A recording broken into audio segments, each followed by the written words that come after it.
Si gusta hacer la oración y yo apago el micrófono. Sí, sí, ya.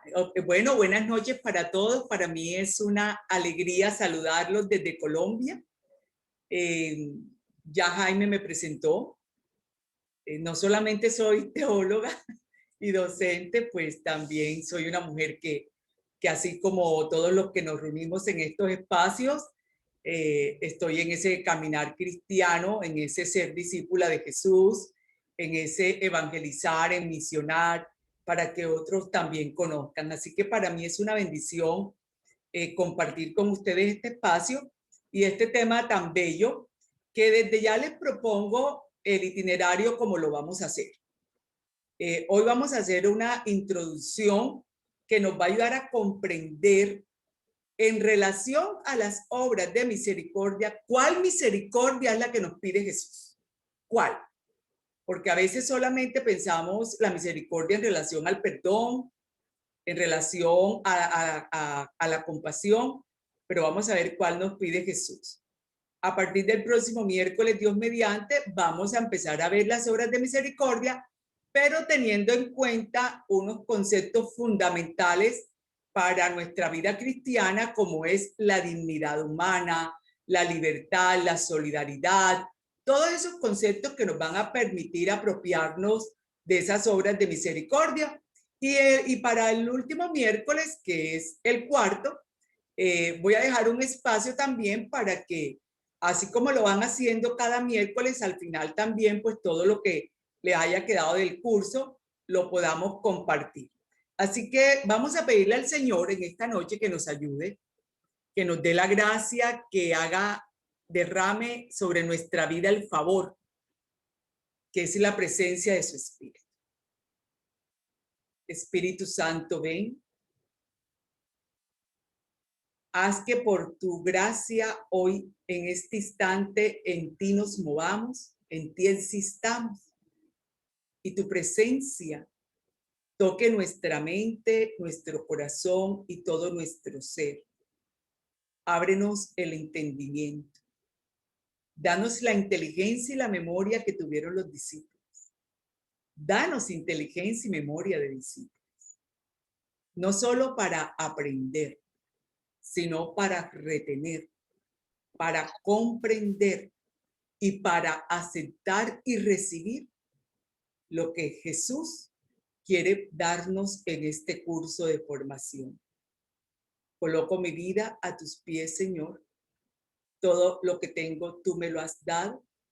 Y clamo que la acción de tu Espíritu Santo sobre mi vida lo use como Él quiere, como Él lo considere pertinente. Estamos de acuerdo, como dice tu palabra, para pedir esa presencia santa y buena, para pedirte que tu Espíritu Santo nos ilumine, nos guíe y que con la enseñanza que Él mismo inspiró, nos santifique.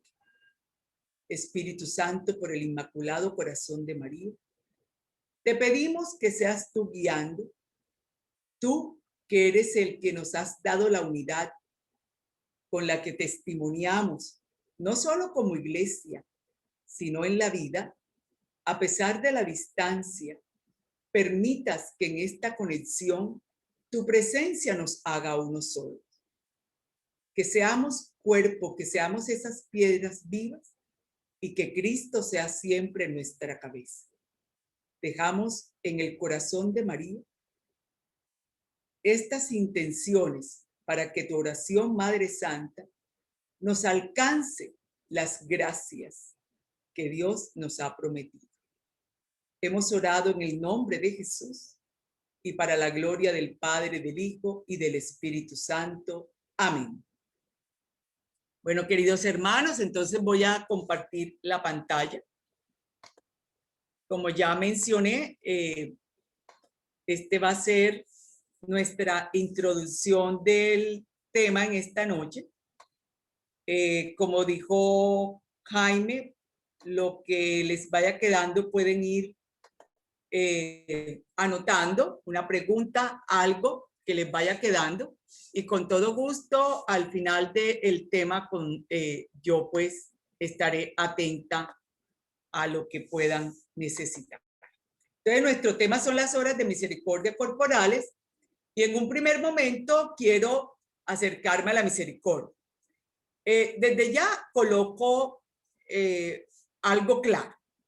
En la Iglesia Católica no hay algo que diga las obras de misericordia son, sino que hay diferentes documentos de la Iglesia que nos permiten tomar elementos para ir comprendiendo mejor esa acción que se llama obras de misericordia. Y yo también he tomado para este primer momento a Santo Tomás de Aquino, santo y doctor de la Iglesia, y que además fue inspirado por el Espíritu Santo de una manera muy sobrenatural en todo lo que tiene que ver con la misericordia, con el perdón, con el pecado, con todo eso. Entonces, mi fundamentación está doctrinal en los escritos de Santo Tomás de Aquino, la Suma Teológica sobre la misericordia, en algunos documentos de la Iglesia y los textos bíblicos, algunos van a ser nuestra fundamentación bíblica. Bueno, entonces miremos en este primer momento misericordia que hemos escuchado todos, que es tener un corazón compasivo. Es una virtud especial y surge de la caridad, aunque es distinta a la caridad. Misericordia y caridad no son los mismos, son distintos. Y esa virtud especial que se llama misericordia nos inclina a compadecernos de las miserias y desgracias del prójimo, considerándolas de cierta manera nuestras. Y las consideramos nuestras porque le hacen daño a nuestro hermano, porque por ellas nuestro hermano sufre. Así no lo conozcamos, no necesariamente es hermano solo los que nos conocemos o solo los que compartimos el grupo de oración, sino todos en Cristo somos hermanos y por eso cualquiera o cualquier que esté pasando por una situación de miseria o de desgracia es sujeto de nuestra misericordia, pero también porque nosotros mismos, no lo permita Dios, podemos llegar a estar en semejantes estados de desgracia o de miseria. Y no digo no lo permita Dios porque eso tenga algo de rechazo, sino simplemente como un clamor del corazón que el Señor se apiade de nosotros. Entonces la misericordia es la virtud por excelencia de todas las que se refieren al prójimo. La misericordia es la virtud por excelencia. Y el mismo Dios manifestó un grado inmenso en donde dejó ver su omnipotencia cuando se compadeció misericordiosamente de nuestros males y remediando nuestras necesidades. Y no me refiero a los males temporales, me refiero a los males de la humanidad que después del pecado original se alejó de Dios, porque esa es la mancha que nosotros heredamos. Y por eso sabemos que Dios, desde ese mismo momento, ha estado atento a subsanar, vuelvo y me refiero, no solo necesidades temporales, sino las que están ligadas con nuestra salvación. Así que podríamos definir la misericordia como un sentimiento interior, no una emoción. Emoción y sentimiento son dos cosas distintas. La emoción es cuando yo respondo a un estímulo externo y eso provoca en mí una respuesta que se llama emoción. Pero le voy a pedir el favor a quien está como iPhone que cierre su audio, por favor. Gracias. Ya. Sino un sentimiento. Y es que cuando la emoción se arraiga, bien sea negativa o positiva, surgen los sentimientos. Entonces la misericordia nosotros la podemos definir como un sentimiento interior de compasión y de piedad ante las desgracias ajenas que nos impulsan a socorrer a quienes padecen esas desgracias. Por eso tiene un campo de acción muy amplio. Y también la denominamos compasión, piedad, perdón, gracia, favor, benevolencia. Por supuesto, con algunos matices, pero todas, aunque la denominemos de diferente manera, tiene su origen y fundamento último en el amor a Dios y al prójimo. Si nosotros, y estoy segura que sí, hemos leído muchas veces la Biblia, nos damos cuenta que en toda la historia de salvación, desde el Antiguo Testamento, están llenas de afirmaciones y de actitudes de misericordia de Dios con respecto a todas las criaturas. Desde el origen mismo de la humanidad, como mencioné hace un momento, después de cometido el pecado original por los progenitores, Dios no nos abandonó, no nos dejó tirados a nuestra suerte, sino que inmediatamente no solo prometió a través de los profetas que nos rescataría, que nos salvaría, sino que siendo compasivo, un día la humanidad podría celebrar la felicidad que ellos para sí y para todos acabábamos de perder con el pecado. Y esa felicidad y esa celebración fue la venida de Jesucristo, que vino precisamente por el gran amor que Dios le tiene a la humanidad. Entonces, nosotros, en la promulgación de las leyes de Moisés, en el Decálogo, hay un texto en el Éxodo 24 que dice que él castiga la iniquidad de los padres hasta la tercera y cuarta generación y tiene misericordia por 1000 generaciones con los que le aman y guardan sus mandamientos. Palabra de Dios. Este texto incluso se ha prestado mucho para ese tema de intergeneracional, que en la Iglesia Católica no existe esa doctrina. Se los dejo aquí como entre paréntesis. Entonces, eso tiene que ver con lo que Jaime, y lo menciono, estaba hablando ahora de género literario, de tradiciones, de todo eso. ¿Por qué el texto está diciendo eso? Pero bueno, lo menciono porque aunque el texto lo diga, nosotros no lo podemos leer literalista. Sí con sentido literal, pero no literalista.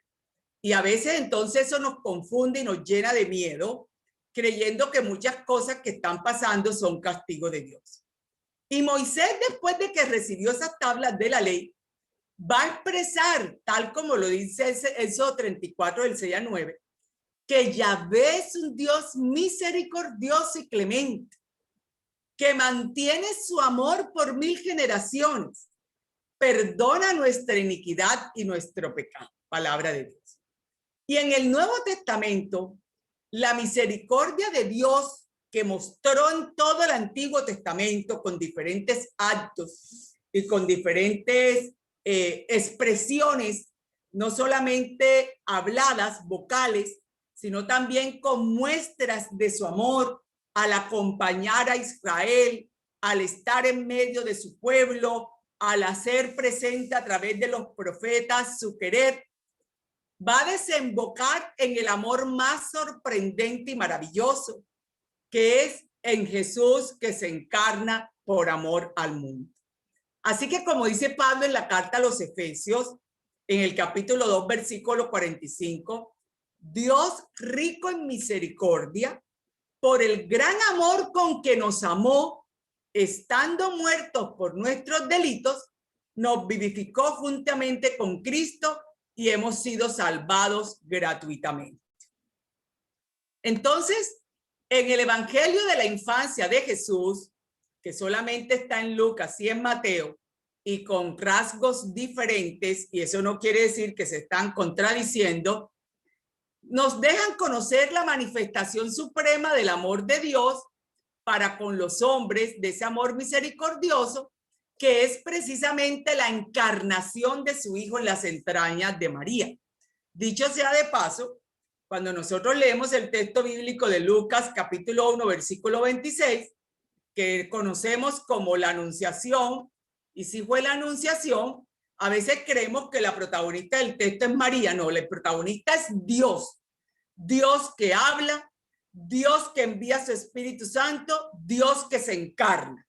María no es la protagonista del texto, sino quien recibe. Por eso Dios habla 3 veces y María 2. Ahí les iré diciendo cositas así cuando me refiera a alguna cosa.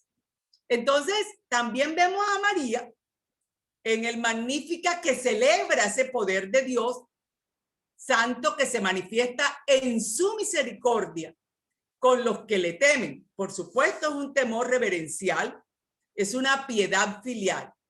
Y va a concluir María el Magnífica diciendo que Dios acoge a Israel acordándose de la misericordia prometida a los descendientes de Abraham, que tendrá su punto culminante en la intervención salvífica del que van a ser de María. Y otro texto, que es el Benedictus, que es el canto de Zacarías, después de que recobra la voz de haberse quedado mudo, es un canto a la misericordia de Dios también, prometida a nuestros padres y que tendrá su manifestación con la venida del Mesías. Y por eso nos va a decir en ese texto de Lucas 1:78, las entrañas de la misericordia de nuestro Dios harán que nos visite la luz de lo alto. Palabra de Dios. Y cuando nace Juan el Bautista, el precursor, sus parientes y vecinos se alegraron porque el Señor les había hecho una gran misericordia. Así dice el texto de Lucas también en el capítulo 1 para el versículo 58. Entonces, ese que se encarnó para mostrar la misericordia de Dios, en su ministerio público va a proferir unas enseñanzas sobre la misericordia que clarifica por medio de parábolas y la pone de relieve, es decir, como muy importante, porque lo es, con numerosas actitudes. En un primer momento, las enseñanzas de Cristo, y recordemos ese texto tan bello, en que él mismo nos dice, más bien amad a vuestros enemigos, haced el bien y prestad sin esperar nada a cambio, y vuestra recompensa será grande y seréis hijos del Altísimo, porque él es bueno con los ingratos y los perversos.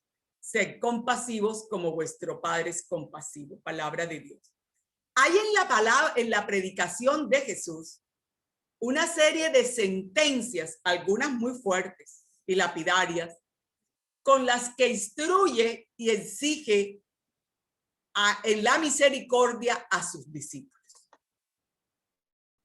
Y hay en la predicación de Jesús, ay, esa se me repitió. Bueno, una de esas sentencias es cuando les dice en Mateo 5:7, bienaventurados los misericordiosos porque ellos alcanzarán misericordia, que en estos días pasados la liturgia nos propuso el Sermón del Monte. Esta bienaventuranza que la promulgó en el Sermón de la Montaña, junto con otras, va a presentar cuál es el nuevo estilo de vida que trae Jesús. ¿Y a quién se la dijo? Ese texto de Mateo 5 nos dice que venía siguiéndolo mucha gente y que se sentó, y así como Moisés recibió la tabla en un monte, él en un monte va a plasmar cuál es la ley, las actitudes que van a guiar al cristiano, al discípulo. Y por eso podemos decir que estas enseñanzas que Jesús está proponiendo no es para los pusilánimes, o sea, para los que se rinden, sino para que aquellos que compadeciéndose de orden espiritual o corporal por lo que sufren sus hermanos, salen activamente a su encuentro. Eso es lo que está diciendo Jesús con esa bienaventuranza. Felices los que se compadecen de las necesidades de orden espiritual o corporal y salen activamente al encuentro de quien las padece.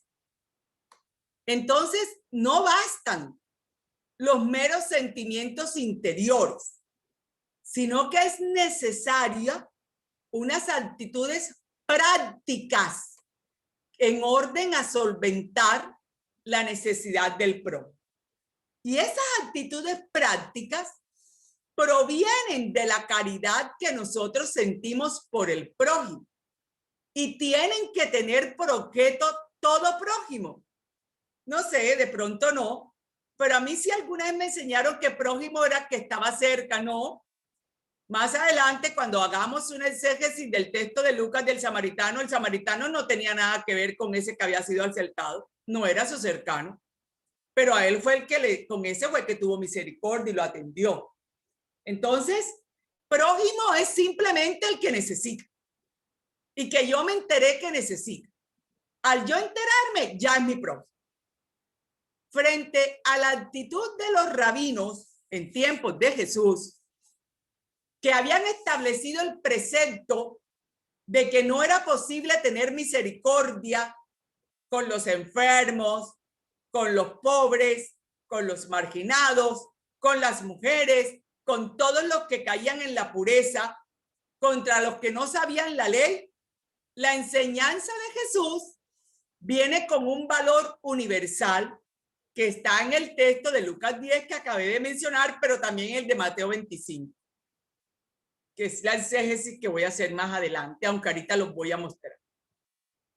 Y Jesús dice que los que así obran alcanzarán misericordia, haciendo alusión a esa misericordia final de Dios, no a favores humanos como respuesta a la práctica de caridad cristiana. Yo no le puedo decir a Dios, como hice esto por mi hermano y tu palabra dice que tú das 70 veces 7 o el 100 por 1, entonces ahora dame 100 veces eso. No, entonces eso no fue caridad. Entonces eso no fue caridad. Ni eso fue un favor a mi prójimo.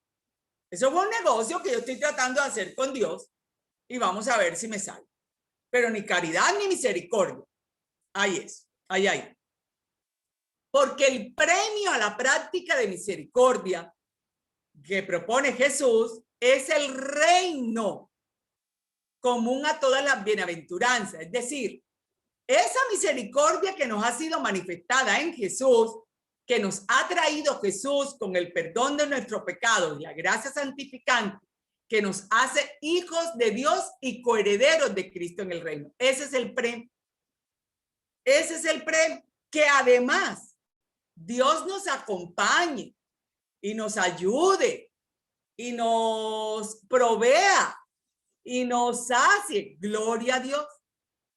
Pero el premio es el reino. Y a veces nos distraemos y perdemos de vista que el premio es el reino. El premio no es la casa. Pues Dios me la puede dar, no una, las que Él quiera o crea. El premio es el reino.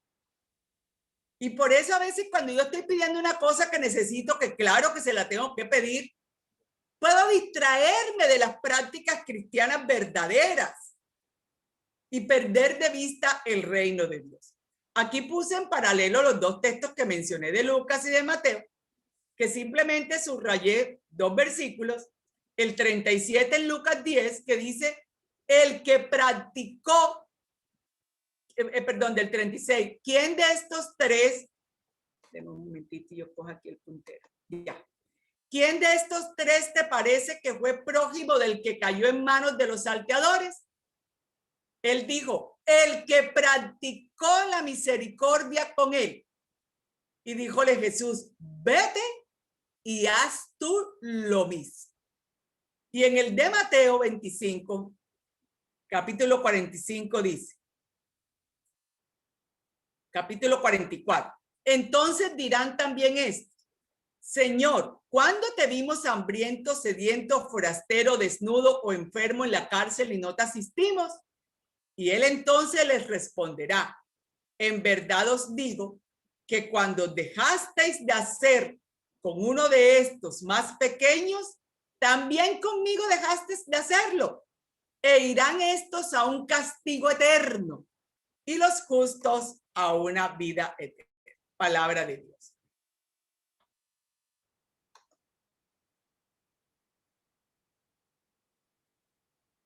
Ok, deme un minuto y voy a revisar entonces aquí.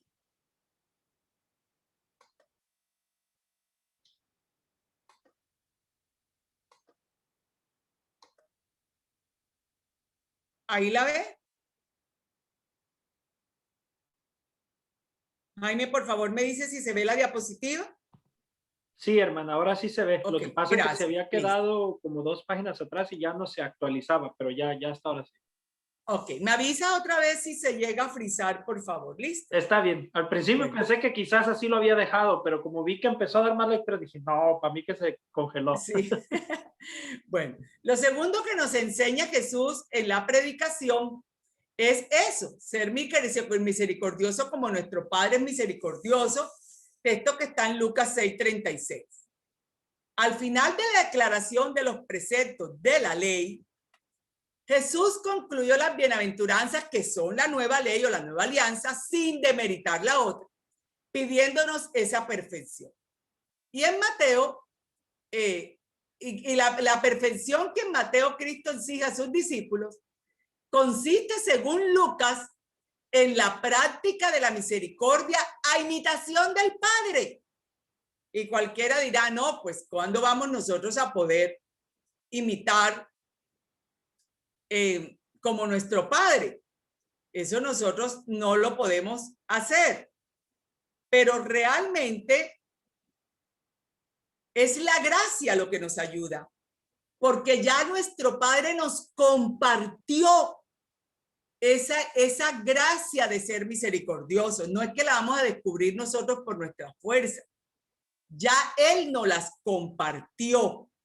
Y por eso es que podemos ser misericordiosos. Y la misericordia es una exigencia fundamental del amor en el cual radica el vínculo de la perfección. Por eso las obras de misericordia son la forma más elevada de amor al prójimo, como revela la parábola del samaritano. La más elevada de amor son las obras de misericordia. Lo tercero que Jesús dijo es, misericordia quiero y no sacrificio. Mateo 9:13 y 12:7.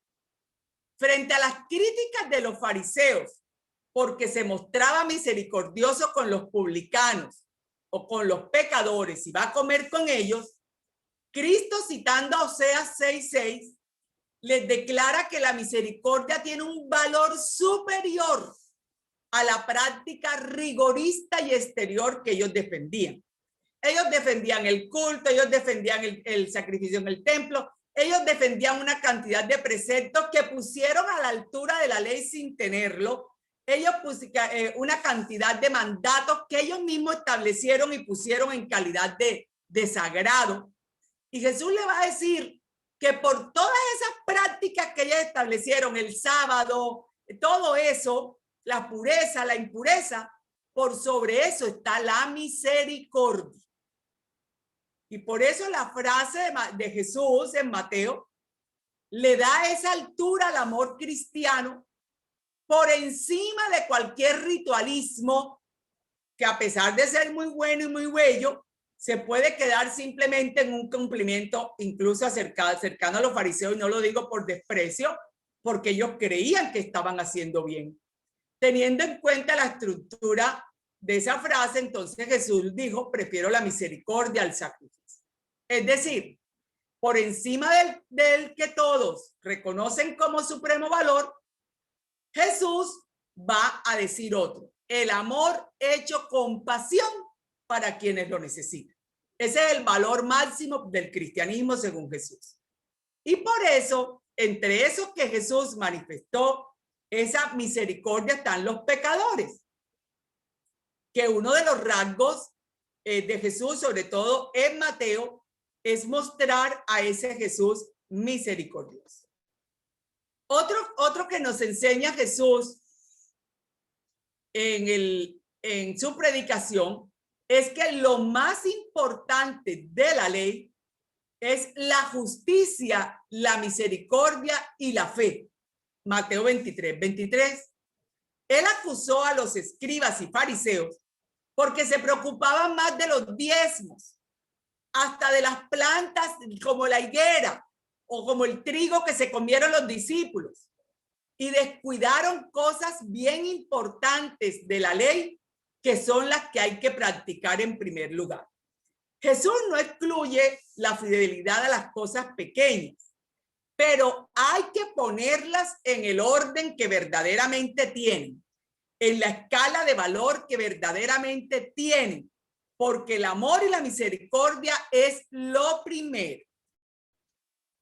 Lo segundo es que Jesús utilizó parábolas para hablar de la misericordia.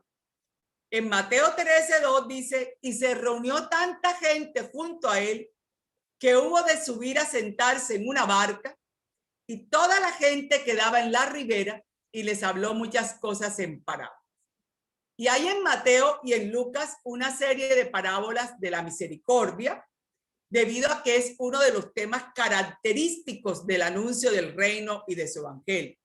Está la del hijo pródigo en Lucas, la del buen samaritano en Lucas, la del rico epulón en Lucas, está la del siervo sin entrañas en Mateo, la del juicio final en Mateo. Entonces, las actitudes de Cristo que mostraron misericordia con los pecadores, que eran las personas más necesitadas de la misericordia de Jesús, y pecadores somos todos. Juan el Bautista presentó a Jesús como el cordero que quita el pecado del mundo. Dios ha permitido que todos seamos rebeldes, pero tiene misericordia con todos, va a decir Pablo en la carta a los romanos. Desde un principio, Jesús va a aparecer perdonando pecados. Nos lo muestra Marcos en el capítulo 2 con el paralítico. Y perdona de corazón, porque una de las actitudes que mejor pone de relieve la bondad y la misericordia de Jesús es precisamente el perdón de los pecados. Pero también va a mostrar la misericordia con los enfermos y afligidos. Ellos también fueron destinatarios de la misericordia de Jesús. Al principio de su ministerio, Jesús proclamó en Lucas 4 el texto que estaba en Isaías 61, pero que él le quitó una línea. Isaías dice que es el año de la venganza de Dios. Jesús va a decir que es el año de la gracia de Dios, y va a decir que vino a liberar a los cautivos, a dar vista a los ciegos, a liberar a los oprimidos, a proclamar un año de gracia del Señor. Así que desde el principio hizo muchas curaciones, y a lo largo de los evangelios, los evangelistas nos van a describir un buen número de estos milagros o de estos signos y señales. Este es el nombre técnico para decirlos, no es milagros, es signos. Un buen número que tenían un significado muy peculiar cada uno, no solamente la sanación. Eso tiene todo un simbolismo y un mensaje. Tiene un interés especial en los que se realizaron en sábado, porque ponen de relieve que más importante es la misericordia con la necesidad de que tiene el hermano enfermo que cumplir una prescripción que ellos mismos habían puesto.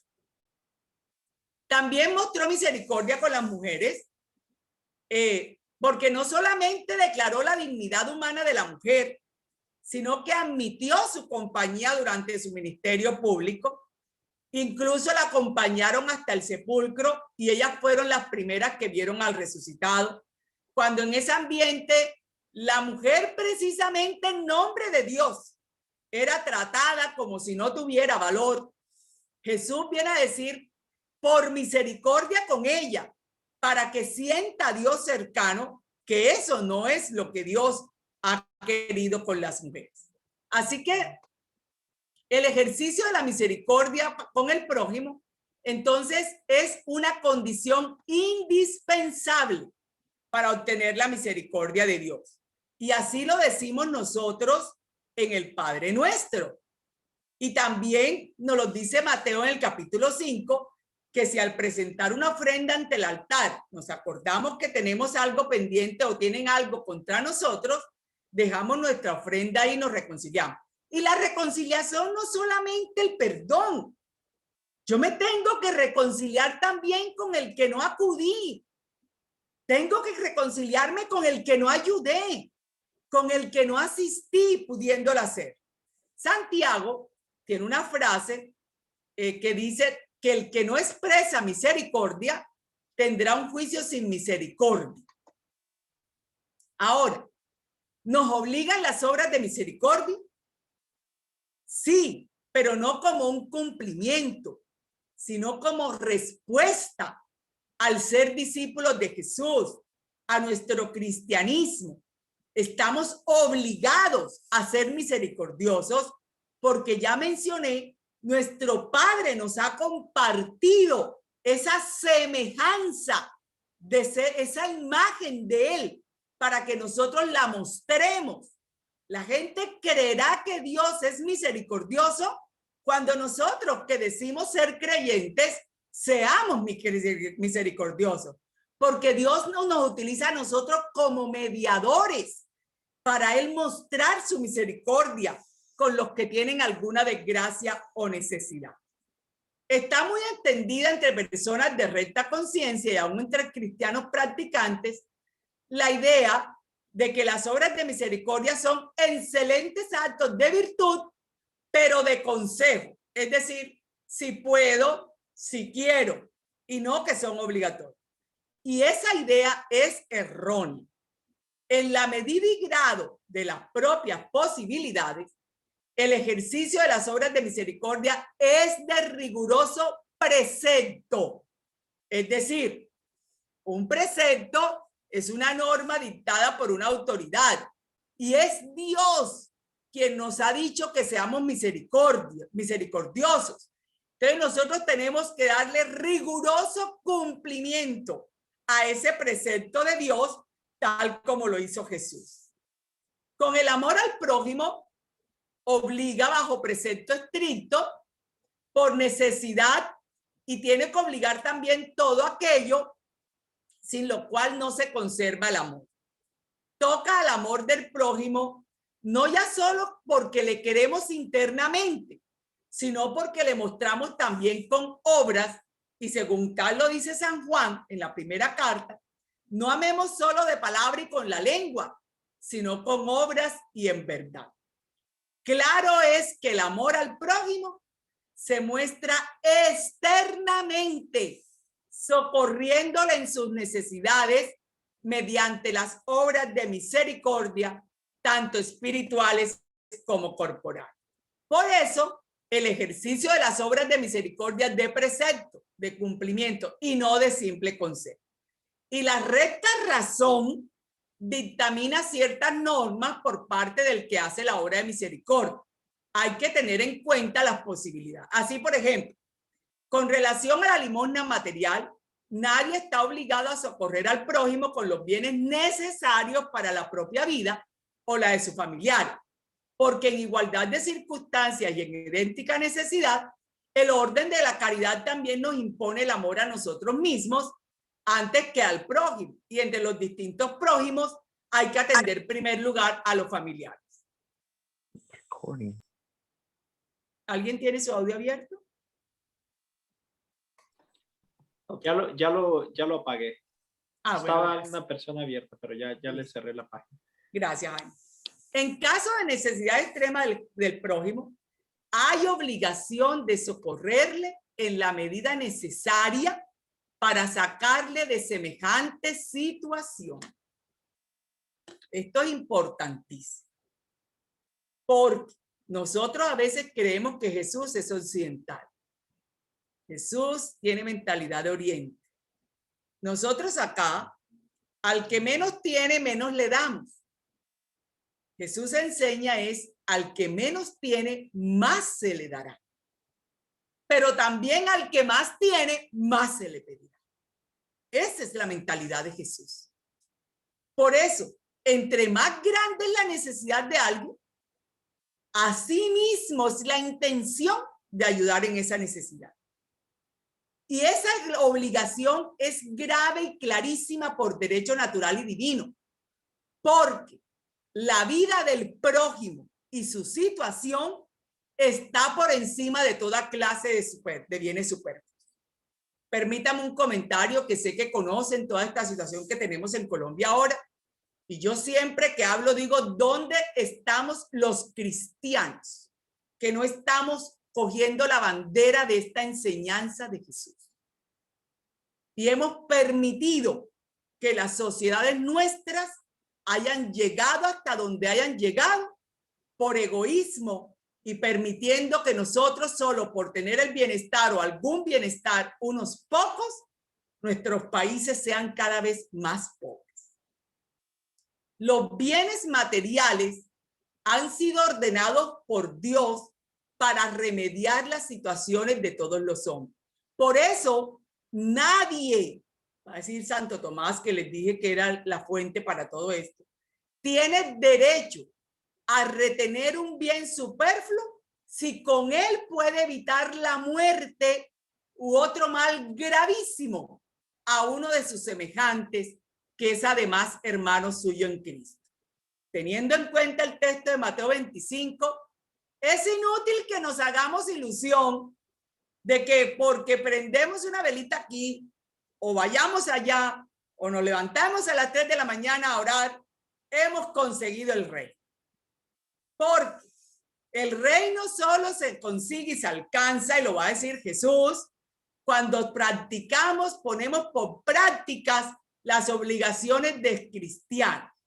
Y cuando descuidamos este deber por omisión voluntaria y palpable, lo que vamos a recibir es una respuesta inexorable de Dios, que Jesús mismo la va a decir. No vamos a recibir el reino. Es así de simple. Nosotros no podemos tergiversar los textos ni colocarlos de manera selectiva, y no estoy amenazando ni asustando, sino que Jesús lo dijo.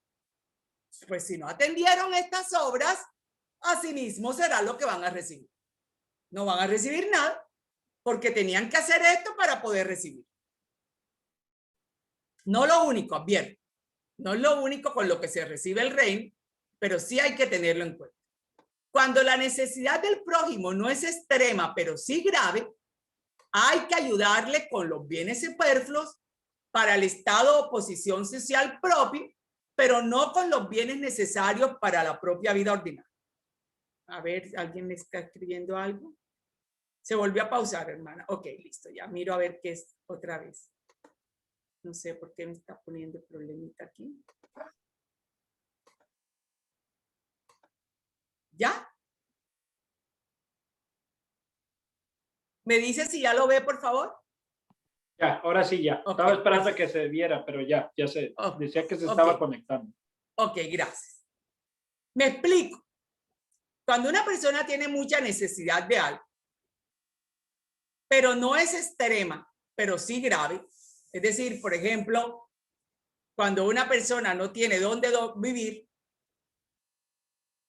hay que ayudarle para que esté siquiera cercano a cómo vivía antes de que llegara a esa situación. Miren, les cuento que incluso en el Código de Derecho Civil, porque mi primera formación es de abogada, en el Código de Derecho Civil de Colombia está consignado esto cuando hay separación en los matrimonios. El marido tiene que garantizar que la esposa y los hijos no van a perder su modo de vida. Pero esto hay que hacerlo sin poner en riesgo la vida de uno mismo ni de los familiares. En la encíclica Rerum Novarum del 15 de mayo del 81, el Papa León XIII dijo: a nadie se manda a socorrer a los demás con lo necesario para sus usos personales o de familia, pero cuando se ha atendido suficientemente a la necesidad y al decoro, es un deber socorrer a los pobres con lo que son. Es decir, cuando ya yo he tomado lo que necesito, entonces con lo demás atiendo a los que no tienen. Pero no sé, si a veces pareciera que nada nos sacia, que nunca tenemos nuestras necesidades cumplidas. Y me meto en la bolsa, hermano, yo no lo estoy diciendo por ustedes, estoy diciéndolo también por mí mismo. La razón intrínseca de este deber es el desorden, es el preferir los bienes superfluos antes de la necesidad del prójimo. Es decir, cuando yo prefiero tener mi closet lleno de ropa y no mirar a quién puedo vestir, eso es un grave desorden que hay en mí. Hay un desorden, no solo espiritual, sino de conciencia y de valores cristianos y de enseñanza cristiana. Hay un desorden. En las necesidades comunes, o sea, cuando no son tan extremas ni tan graves, hay que atender al prójimo de cuando en cuando con los bienes superfluos. Esta obligación es grave y sin duda faltaría a ella el que nunca da una limosna, el que nunca ayuda a ningún pobre aunque pida. La razón de esto es porque nosotros no somos dueños absolutos de nuestros bienes, sino meros administradores según la voluntad de Dios. Y por lo mismo, por voluntad de Dios, lo que hacemos es guardar el destino primordial de las riquezas, que es el servicio de la comunidad y auxilio a los necesitados. Esa doctrina tradicional en las escuelas católicas ha sido aplicada en los pueblos subdesarrollados por Pablo VI en la encíclica Populorum Progresse. Del Papa Pablo VI nos pide que por favor hay que ayudar a los más pobres y sacarlos de esa pobreza. Y cuanto a que tristemente cada vez son más pobres. Ahora, ¿cuáles son las obras de misericordia? O las podemos definir después de todo esto como acciones caritativas mediante las cuales ayudamos a nuestro prójimo en sus necesidades corporales y espirituales. Y el fundamento bíblico está en Isaías 58, 6 al 7 y en la carta a los Hebreos 13, 3.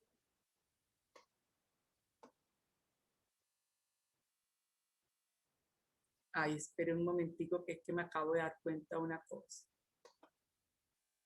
Ya me di cuenta que es lo que pasa. Que por alguna razón yo estoy tocando aquí la barra y no me doy cuenta y pongo la función de compartir en pausa. Ya vi de dónde está el error. Listo. Cuando Jesús quiere enseñarnos cómo debe ser la actitud cristiana, nos dice pocas cosas, pero nos hace ver aquel famoso protocolo en base al cual seremos todos juzgados, que es el de Mateo 25, que lo estoy dejando para hacer una exégesis bíblica en el próximo encuentro, pero lo estoy mencionando porque es un texto fundamental en todo esto de las obras de misericordia. Y Jesús va a decir ahí así. Y nosotros frente al texto no podemos decir, bueno, yo pienso que Dios es así, o he entendido el amor de Dios de tal manera, o bueno, ya yo he hecho algo en pequeño del amor de Dios, he dado de comer al hambriento, he dado de beber al sediento, algo he hecho. Porque las obras de misericordia son precisamente el camino del amor que Jesús nos enseña en continuidad con este gran amor que es grande. Si grande es el amor de Dios con nosotros, grande deben ser las obras de misericordia de cada uno de nosotros con nuestro prójimo. No se necesitan grandes discursos en este momento sobre el amor, sino que verdaderamente seamos hombres y mujeres que sepamos hacer estas cosas por Jesús y por nuestro Padre que nos ama. Porque el Papa Francisco en la Casa Santa Marta dijo que las obras de misericordia son la continuidad del amor de Dios que se empequeñece, llega a nosotros y nosotros lo seguimos mostrando. Lo que les decía en algún momento atrás, nosotros somos los mediadores que Dios quiere utilizar para que su misericordia llegue a los que tienen una necesidad. La misericordia se opone a la felicidad porque para ser felices hay que tener lo esencial. Y eso es precisamente lo que le hace falta al miserable o al desgraciado. 3 son los males que se pueden sufrir y que hacen a la persona desgraciado. Cuando digo desgraciado, no me estoy refiriendo a un término de insulto, sino que se siente sin gracia. Siente como en tiempos de Jesús que Dios estaba lejano, los abandonó. 1, contra el apetito natural con que el hombre quiere conservarse y vivir, es decir, la enfermedad. La enfermedad es un mal que Dios no ha mandado, pero no hay duda de que frente a la enfermedad todos nos sentimos vulnerables, nos sentimos incluso temerosos. Otro, contra su libre elección o premeditación, ejemplo, cuando nos viene algún mal y lo que esperábamos era un bien, uno se siente mal, se siente triste, y más cuando ese bien es precisamente para solventar algunas necesidades. Y otro, finalmente, por haber puesto voluntariamente la causa que provocó la desgracia. Por ejemplo, una enfermedad contraída por desórdenes culpables. ¿Cuántas personas en esta situación que estamos pasando todos han podido llegar a morir porque no se cuidaron como se tenían que cuidar, porque no tomaron en cuenta las medidas ni nada de eso? Ese es otro desorden. Nos dolemos de los males o miserias ajenas por un doble motivo. Porque amamos a nuestro prójimo, ya lo había dicho al principio, y creemos que por eso son nuestras, o porque el infortunio ajeno puede, y eso a veces no lo pensamos, pasar a nosotros y estar en esa misma situación. Por eso, los ancianos y los débiles son más inclinados a ser misericordiosos. Estoy seguro que todos podemos hablar de nuestros abuelos y nuestras abuelas, que si llegaba alguien a la casa se quitaban lo que tenían y ofrecían al que llegaba. Y los atendían a costa de ellos mismos, y más entre nuestras culturas latinas. Ellos estiman mucho a los que necesitan. Y saben que si hacen eso no les va a ver sobrevenir ningún mal. Dios se compadece de nosotros solamente en el primer sentido, o sea, cuando nos ama como algo suyo. Cuando nos ama como algo suyo. La misericordia puede ser un mero sentimiento pasional ante el mal ajeno, es decir, sentir algo, lástima, pobrecito, pero ahí no hay virtud. Pero cuando hay fe y caridad, sí hay virtud. Por eso la misericordia cristiana es una virtud moral, reducible a la justicia, pero está también relacionada con la caridad, porque lo que hace es manifestar esa caridad en el acto de misericordia. En sí misma la misericordia es la más grande de las virtudes, porque le corresponde volcarse sobre los demás y remediar sus deficiencias o desgracias, lo cual pertenece propiamente al superior, o sea, a Dios. Es a Dios a quien le corresponde eso. Y Dios en su inmensidad, imagínense, en su inmensidad, quiere que nosotros hagamos lo que Él hace. Por eso la misericordia es propia de Dios y en ella resplandece su omnipotencia en grado máximo. La misericordia con mi prójimo, no es posible precisar exactamente el número de misericordias que pueden hacerse. Nosotros conocemos 14, pero pueden ser muchos. Todo lo que hagamos en favor suyo, de un prójimo, en orden corporal o espiritual, es una auténtica obra de misericordia cuando nos mueve la caridad de remediar alguna necesidad o desgracia. Sin embargo, la tradición, porque es una tradición, ha señalado que son 14, 7 de ellas corporales y 7 de ellas espirituales. Y las obras de misericordia se hacen de conformidad a las diferentes deficiencias o necesidades del prójimo. Unas provienen de parte del alma, a las cuales se ordenan las de orden espiritual, y las otras de parte del cuerpo se tratan de remediar las de orden corporal. Ahora bien, las deficiencias del cuerpo pueden referirse también a necesidades que afectan a todos los hombres o solamente a algunos. Las obras de misericordia, incluso las de orden corporal, pueden y deben producir frutos espirituales en el que las practica por el motivo virtuoso. Esto es, no por un sentimiento y mucho menos cuando estoy buscando un premio, sino porque he vivido la compasión y la caridad de Dios. Por eso hay que hacer una distinción. En las obras corporales se limitan a producir un efecto corporal llenando las necesidades del prójimo. Por parte de su causa, cuando la misericordia corporal se realiza por amor a Dios y al prójimo, es un acto de excelente caridad que produce un gran fruto espiritual en aquel que la practica. Y por parte del efecto, el prójimo socorrido corporalmente se mueve a rezar por su bienhechor y en este sentido también recoge un fruto espiritual. Lo va a decir Pablo en la carta a los Corintios, cuando recogió la ofrenda para Jerusalén, va a decir que cuando ellos la recibieran, iba a orar por los corintios y eso iba a traer grandes bendiciones sobre ellos. Y estas son las 7 obras de misericordia corporales que vamos a ver en este curso: dar de comer al hambriento, dar de beber al sediento, vestir al desnudo, visitar a los enfermos, alojar al que no tiene casa, visitar a los presos y redimir a los cautivos y enterrar a los muertos. Bueno, queridos hermanos, esa ha sido mi introducción. Así que estoy atenta si hay alguna pregunta, algún comentario, algún aporte.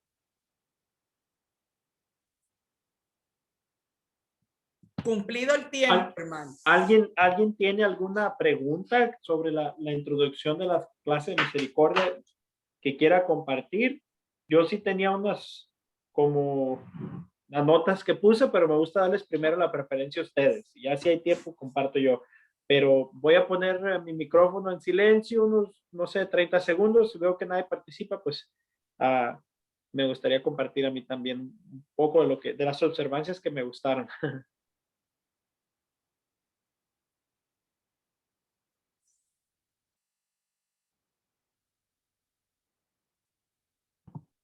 No, parece que no hay comentarios. Pierdan el temor. Yo siempre le digo a mis alumnos de la universidad, les digo, vean, tonto no es el que pregunta porque no sabe, tonto es el que no pregunta sabiendo que no sabe o que quiere decir algo y no lo dice. No los puedo convencer. Ya les digo, pregunten, aprovechen. A veces solamente nos damos cuenta de que sí sabemos cuando preguntamos. A veces creemos que no sabemos y sí sabemos. Sí, es verdad. Mire, las cosas que me encantaron de lo que estaba escuchando sobre la clase es que el premio es el reino de los cielos. Pienso que cuando uno entiende esto, le encontramos otro sentido de importancia a lo que es la fe. A veces pienso que sin darnos cuenta tomamos la fe como un otro accesorio. Como tengo mi trabajo, me gusta el deporte, me gusta tal o cual actividad, pero también me gusta la iglesia y voy a la iglesia. Pero cuando entendemos que el premio es el reino de los cielos, y como yo le decía a un debate que tenía con una persona una vez, digo, es que lo que está en juego no es cualquier cosa, lo que está en juego es la eternidad. Es la eternidad. Y para premio grande, sacrificio grande. Para premio grande, radicalidad grande. A veces olvidamos la radicalidad, especialmente en esta sociedad que estamos el día de hoy. Y se me hizo algo bien importante de la manera que lo presentaba usted. La otra cosa que me gustó es que la misericordia de Dios, o que estaba meditando en lo que usted explicaba sobre la misericordia de Dios, es que la misericordia de Dios no es alcahuetenería. A veces pensamos que porque Dios es misericordioso, ay, todo nos va a perdonar Dios. Al cabo, Dios es misericordia. Como, especialmente, yo me he escuchado esta frase de los testigos de Jehová: el infierno no existe. ¿Cómo es que si Dios es misericordioso y Dios es amor, cómo iba a ser el infierno si Dios es misericordia? O sea, es que la misericordia no es ser alcahuete, sino que la misericordia es para aquel que pide la misericordia y se abandona a la misericordia. No, la misericordia es así abierta, aunque no importa cómo te comportes, no importa lo que hagas, Dios es misericordioso. No, ahí también hay justicia. Como Dios es misericordioso, también es justo. Entonces, eso es algo que estaba profundizando. La responsabilidad de los actos a veces se nos olvida. A veces pensamos que ¿por qué Dios me castigó? Pero porque digamos, tomé una mala decisión económica y todo se fue a la ruina. ¿Y por qué Dios me castigó? Pero a veces nos olvida, oré antes de hacer la decisión, lo puse en manos de Dios, lo puse en oración, en discernimiento, o nomás así me dejé llevar por mi sentimiento de ese momento y pum. O quizás, no sé, una mala decisión en una relación o X cosa. A veces tendemos a culpar muy fácilmente a Dios sin tomar responsabilidad de nuestras acciones, de las cosas que nosotros cometemos. Y la última,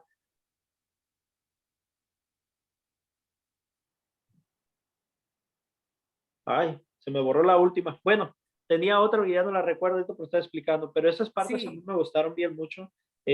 Me gustó mucho cómo hizo la introducción para poder entrar a la, a la, a las 7 obras de misericordia, porque eh, en esto también tiene que ver, la misericordia no es tampoco lástima, ¿no? Sino que es otra cosa. La lástima es cuando te sientes quizás más alto que el otro y ay, pobrecito, déjalo ayudo, no, sino que la misericordia es compartir, como usted decía, esa necesidad o ese dolor de la persona, pero con el toque de la fe, con el toque de la fe, porque si no pasan a ser nomás obras de beneficencia, pero así es. cuando tiene el toque de la fe, entonces es cuando, oh, ya me acordé lo que iba a decir, a veces nosotros decimos, ay, pero si Dios existe, ¿por qué hay tanta pobreza? Ay, pero si Dios existe, ¿por qué hay tanta necesidad? El problema es que nosotros no somos misericordiosos, nosotros somos las manos de Dios.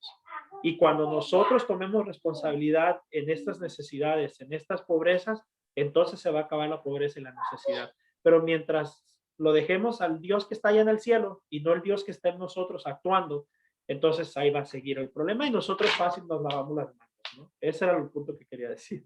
Y después vendrá el rechinar de dientes, Jaime, porque tristemente nosotros a veces contribuimos a que los pobres cada día sean más pobres, porque las decisiones que tomamos no son tomadas de acuerdo a los criterios, a los valores del Evangelio. A veces ni siquiera tiene que intervenir Dios castigando, porque las propias consecuencias, la ley de la consecuencia, va a traer a mi vida lo que Dios no puede permitir que yo siga para adelante porque Dios no quiere que nadie se pierda. Pero Dios no obra por venganza ni por castigo, obra por amor. Me tiene que frenar, me tiene que decir, ¿para dónde vas? Así no puedes seguir, así no puedes seguir. Y me tiene que hacer detener porque nos ama, no porque castigan. Pero mucho tiene que ver es conmigo mismo, con mi ego, porque cuando yo trato por lástima, lo que me guía es el ego. Ay, tan buena yo que sentí lástima por fulano. Eso es puro ego. Eso es pura vanidad. Pura vanidad, exactamente. Pero misericordia no. Y a veces yo tuve la oportunidad de vivir en Estados Unidos 3 años y yo sé que entre los latinos existe mucho ese apoyo, ayudarse, sobre todo cuando llegan en todo lo que pueden y que allá de alguna manera la iglesia está, la pastoral hispana está en algunos lugares muy pendiente de todos esos procesos. Pero tampoco le puedo dejar toda la iglesia. Es que yo soy la iglesia. Yo soy miembro, yo soy piedra viva. Yo soy otro Cristo. Entonces a veces la gente se pregunta, ¿dónde está Cristo? Porque nosotros simplemente, como dijo Pablo, no lo estamos revelando. Entonces, cuando nosotros nos debería dar dolor que la gente se preguntara dónde está Cristo. Porque lo que la gente debería decir es, he visto a Cristo. He visto a Cristo en el que me ayudó, he visto a Cristo en el que me habló, he visto a Cristo en el que vino a visitar. Pero si la gente hoy no está diciendo eso es porque simplemente nosotros no lo estamos mostrando. Eso es verdad. Eso es verdad. Así de simple. Sí. Bueno, hermana, muchas gracias. No sé, antes de que ya cerremos, si alguien tiene una pregunta, a confianza. Si no, hermana, pues si nos hace el favor, cierra con oración y el próximo miércoles, si Dios quiere, nos vemos. Así es. Bueno, ¿sí o no? ¿Alguien se anima? Bueno, si no, cuando vean el video lo tienen ahí y el otro miércoles con todo gusto. Claro que más falta. Bueno, abrimos nuestros labios para cantar alabanzas y gracias a nuestro Dios, que es bueno y misericordioso. Por eso con confianza, Señor, oramos en esta hora agradecidos por este día que casi termina. La hemos vivido en tu misericordia, lo que has permitido, lo has permitido por nuestro bien. Lo que no has permitido, no lo has permitido por nuestro bien. Y por eso te damos gracias. Anhelamos, deseamos ser verdaderos portadores de tu imagen y de tu semejanza. Por eso ayúdanos, danos la gracia, que tu Espíritu Santo nos anime a vivir la misericordia, a verdaderamente mirar a mi hermano como el otro, a no mirarlo más pequeño, porque su dignidad es igual a la mía, porque es hijo de Dios como yo, porque sus necesidades son las mías, porque el mismo Jesús nos ha dicho en la palabra desde Pablo, que si un miembro del cuerpo, uno, está mal, todo el cuerpo sufre. Y no muchos miembros de nuestro cuerpo están mal, Señor. Están enfermos del cuerpo y del alma. El dolor los agobia. La necesidad y la pobreza los maltrata más que cualquier cosa. La soledad los tiene trastornados, hasta la depresión. Hoy te pedimos de corazón, y tú que conoces y escrutas el corazón, y sabes si te lo pedimos de verdad, concédenos, renovando en nosotros esa semejanza que nos compartiste, ser misericordiosos, como Jesús manso y humilde de corazón, que nos reveló la misericordia de nuestro Padre al acercarse a nosotros por amor. Bendito seas hoy y siempre. Te alabamos y te bendecimos. Glorificamos tu bondad, tu misericordia, tu compasión, tu perdón, tu favor. Y nos postramos ante ti para reconocer que la gloria es solo para el Padre, para el Hijo y para el Espíritu Santo. Amén.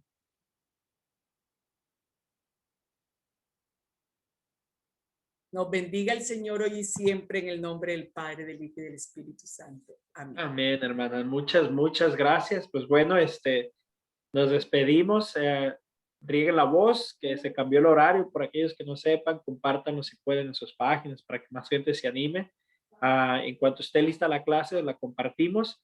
Y si tienen preguntas después de de escucharla otra vez la grabación, pues por favor apúntenlas y para la próxima clase. Así que gracias, hermana. Se lo agradezco y gracias a todos los que asistieron. Dios me los bendiga. Buenas noches. A ustedes y a Dios. Cuídense mucho. Bendiciones Amén. para todos. Gracias.